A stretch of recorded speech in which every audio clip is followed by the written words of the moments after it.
You're building an event marketing strategy and kind of go to market for events for Calendly at this point. Tell me a little bit about where you start, right? Kind of what your focuses are. Yeah, absolutely. So with Calendly, the events function is less than a year old. So I was brought in to, like you were saying, build this out from the ground up. And really the best place to start is with asking why a bunch, because without that why and understanding the purpose behind what you're doing, you're not going to get very far. Very first question that I get asked by a lot of team members is, when are we doing our first user conference? And it's like, well, why do we need to do a user conference? Why would we be doing that at this stage?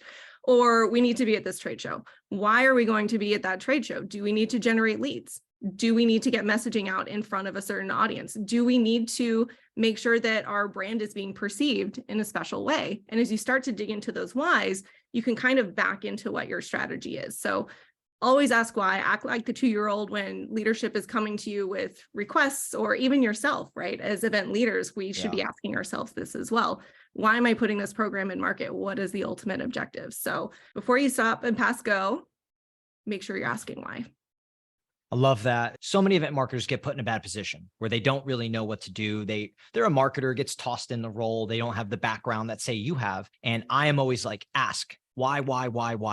Go to leadership, go to your boss, go to sales, go to executives, anybody you can get your hands on, and say, why are we at this show? Why this? Why that? What's the KPIs? What's the goals? What's the purpose of all that? Because I think you start to really learn and understand, like, what are we doing here? Because once you know that, then you can start to figure out how to go execute.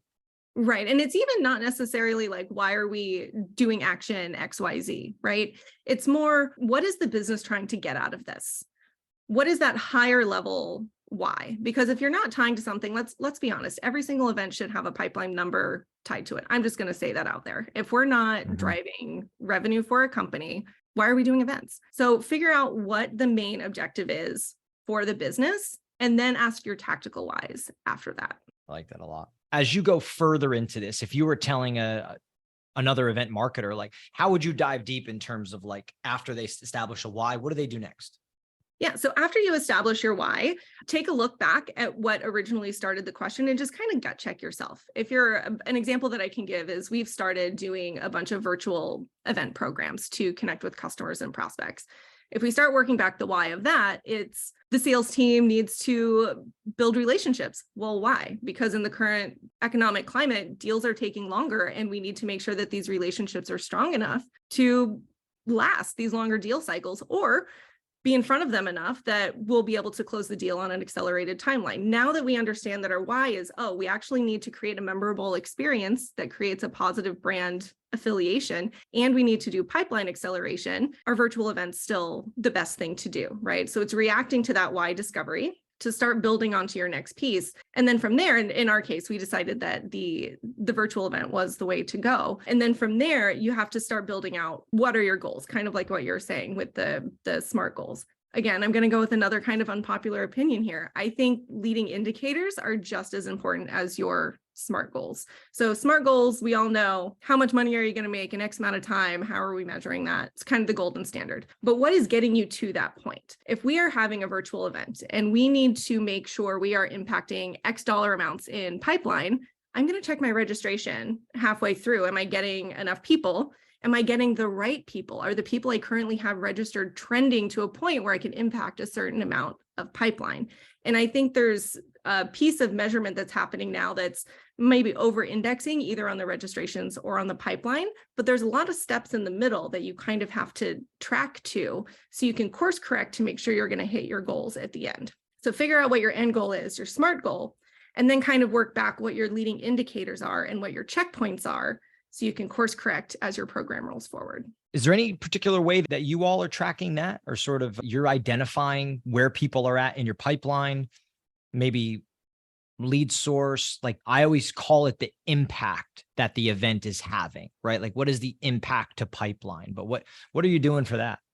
Yeah, so at all of the events that we are putting on at Calendly, we're tracking a direct attribution model. So we meet person A at trade show and it closes. If we don't have at least some deals that are closing as far as a direct attribution, to me, that's a signal that we're in the wrong spot. That means that our buyers are not there. The people who are making the decisions are not there. So to me, that's a signal. So you need direct attribution from your events. You're looking for direct, meaning like we met them here, like you're putting them in the top of the funnel. They have never been in the funnel before, and then you're closing them. Yeah. So that's part of it, right? And then the secondary part is all of these events have existing customers, right? So how much money are they currently holding at your business, your recurring revenue, right? Getting in touch with them and then measuring that influence is part of it as well, because either you're going to keep them from churning, you're going to increase your size with them, they're going to introduce you to another department that you can expand into. So that's another, it's more of a solid influence versus just like high level, someone spoke to our booth, we gave them a piece of merch and maybe they'll download an ebook later, right? So those are kind of our two like dollar sign pieces that we measure to. I like that. I've talked a ton with people about kind of attribution in marketing it can be complex at times, right? Especially nowadays, like things are changing when it comes to it. But from the event side, I really hear from talking to a lot of event marketers, they're trying to feel and understand where their event fits in that pie and sort of how is it bringing in top funnel that's closing? Is it taking deals that are already in the pipeline and then progressing them through the pipeline quicker? Or what, you had mentioned, which is like recurring revenue and customers. I think that's a huge piece that people forget to talk about all the time. Are you growing customers by being with them face to face?